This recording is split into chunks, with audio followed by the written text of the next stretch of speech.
Fala aí pessoal, sejam todos bem-vindos a mais uma videoaula aqui do canal. E no vídeo de hoje nós vamos falar sobre funções, tá? E antes de seguir, galera, já queria aí passar dois recadinhos, tá? O primeiro é que essa aula ela vai falar sobre funções, mas não é nada muito avançado, tá? É bem basicão, é mais pra gente aí só dar sequência no curso, tá bom? Então, o que a gente aprender aqui nessa aula de hoje a gente vai utilizar aí no restante do curso. E o segundo comunicado é que não esquece, mano, aí de se inscrever no canal, deixar o like aí, mano, mete o dedão no like aí e compartilha o vídeo aí com o máximo de pessoas que você puder, tá bom? Então vamos seguir aqui para nossa videoaula. Então a gente hoje vai aprender a reutilizar códigos com funções, tá? Porque mais cedo ou mais tarde a gente percebe aí que o nosso código ele está crescendo insanamente, tá? E aí, quando esse código ele vai crescendo mais e mais, a gente tem que começar a pensar numa estratégia. Como que a gente reduz a complexidade desse código, né?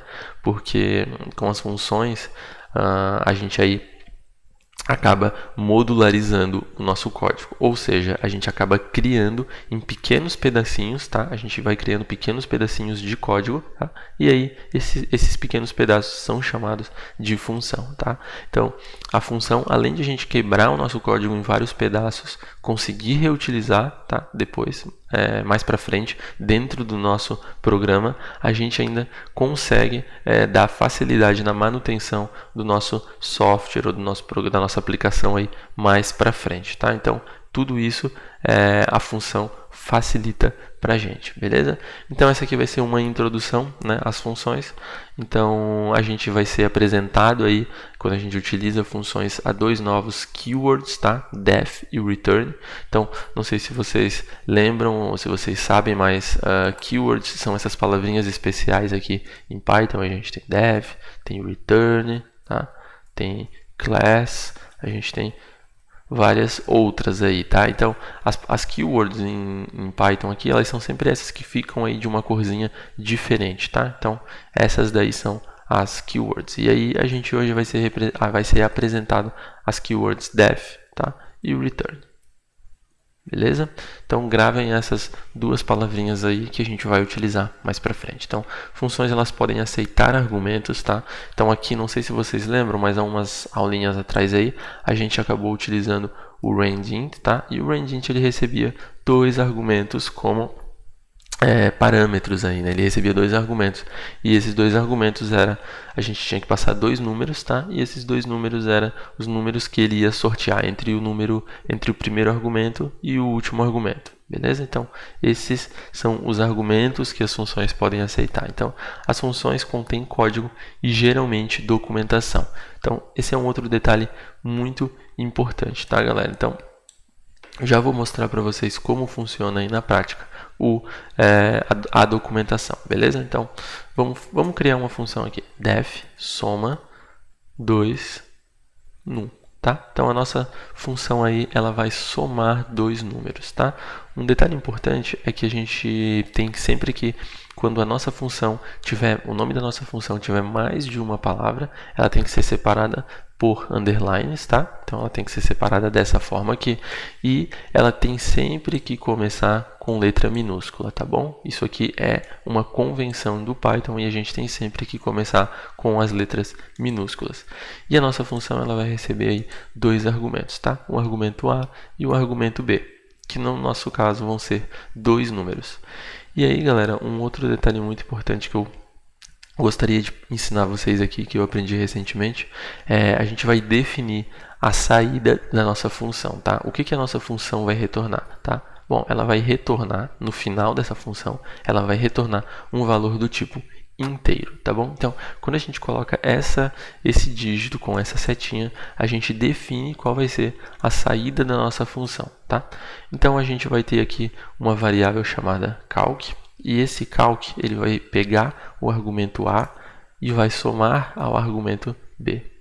E aí a gente quer que ao final desse cálculo, quando a gente chamar a nossa função mais para frente e passar os argumentos para ela, a gente quer que ela retorna para a gente, né? Ela tem que apresentar para a gente a soma de calc, beleza? Então ele vai trazer para a gente o resultado da soma entre o argumento A e o argumento B, beleza? E aí, beleza, a gente já tem a nossa função pronta, tá? Então ela já está retornando aí a soma de dois números que a gente vai passar como argumento. E agora a gente vai chamar a nossa função, tá? Então a gente vai dar um print aqui, print, e vai chamar a nossa função soma dois números e vai passar dois argumentos para ela. Então, o argumento A mais o argumento B. E aí agora a gente pode ver aí que a saída foi 10, beleza? Que é a soma dos dois números, beleza? Então, é simplesmente assim que uma função funciona, tá bom? Um outro detalhe importante aí é que a gente pode estar fazendo aí docstrings para a nossa função. A gente faz docstrings da seguinte maneira: a gente pode colocar aí as aspas, tá? São 3 aspas para docstring, e a gente pode colocar aqui a nossa função recebe dois argumentos, tá? Eu vou colocar recebe dois args, tá? E aí ela recebe dois args, A mais B, tá? E soma os dois args, beleza? Soma os dois argumentos. Então, essa seria aí uma docstring bem eficiente. Então, ela recebe os dois args, A mais B, e soma os dois args, tá? Então, a gente está falando o que a nossa função faz e o que ela retorna para o usuário ao usuário utilizar a nossa função. Então, um outro detalhe muito importante, tá, que vocês devem estar se perguntando é como que o interpretador ele sabe o tipo de argumento que estamos passando, tá? Então, o Python ele não nos obriga a informar o tipo, beleza?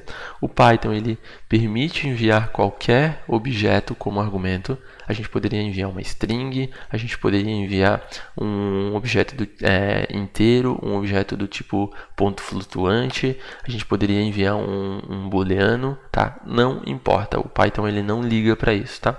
E o Python também não liga e também não checa os tipos de argumentos. Porém, a gente poderia definir aqui, tá? Que o nosso argumento A fosse um argumento do tipo inteiro, tá? E o nosso argumento B fosse do tipo inteiro, beleza? Então a gente consegue aí definir qual é o tipo de argumento que a gente quer passar. Então, ou seja, o nosso argumento A ele precisa ser um número inteiro e o nosso argumento precisa ser um número inteiro. E a gente já também define que a saída da nossa função ela vai ser um número inteiro, beleza? Então dessa forma aí a gente evita que o usuário final aqui ele coloque que o argumento A seja uma string, tá bom? Então isso aqui a gente evita. Um outro detalhe importante aí é que, como a gente falou, então a gente também não precisa, tá? Se a gente quiser, a gente não precisa passar o tipo de argumento para a nossa função, beleza? O Python aí ele não checa e ele também não liga para isso, tá bom? Então a gente viu aí como invocar a nossa função. Então a gente chama o nome da função entre parênteses, tá? E se tiver algum argumento, a gente passa ele nos parênteses. Então não tem mistério, a gente invocou a nossa função e o código é executado igual a gente fez aqui no print soma dois num, beleza? Então agora a gente vai ver o exemplo. Na verdade a gente já fez aí o exemplo e foi explicando linha a linha do que a nossa função faz. Então vamos fazer aí um super review aqui sobre as funções, tá? Então as funções elas são nomeadas como pedaços de código. O keyword def é utilizado para nomear uma função. Então a gente nomeia uma função utilizando o keyword def, tá? O return deixa a nossa função retornar qualquer valor, incluindo none, tá? Ele poderia retornar um valor em branco que seria none. E aí as aspas triplas são utilizadas para fazer docstring e as funções podem receber quantos argumentos quisermos e de qualquer tipo, beleza? Então é isso, espero que vocês tenham gostado, espero que vocês tenham entendido, tá? Sobre funções, e na próxima aula aí a gente vai fazer um super mega review aí de tudo que a gente viu até aqui, porque depois da próxima aula a gente vai começar a fazer um negócio bem legal, tá? Um projeto bem legal aí. Então, fiquem ligados aí, assistam as próximas aulas que vocês não vão se arrepender. Então, espero que vocês tenham gostado. Um abraço, até a próxima aula. Valeu e tchau.